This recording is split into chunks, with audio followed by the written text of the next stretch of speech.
Hey guys, what's cooking in our kitchen today? So today I'm making some nut and cashew and pecan like biscuits. So basically, as you can see, I've actually in the bowl I'm mixing right now, actually got in there pecans, 1 cup of pecan, 1 cup of cashews, 1 cup of pumpkin seeds, 1 cup of coconut, 1 egg, and half a cup of honey.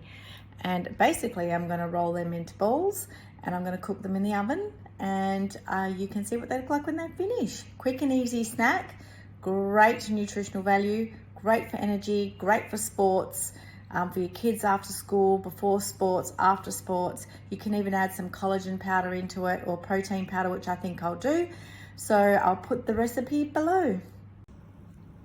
So now I'll just put them in the oven for about 15 minutes on 170 degrees. And then once they're cooked, pull them out of the oven and let them cool down. You can put them in the fridge for about another 15 minutes.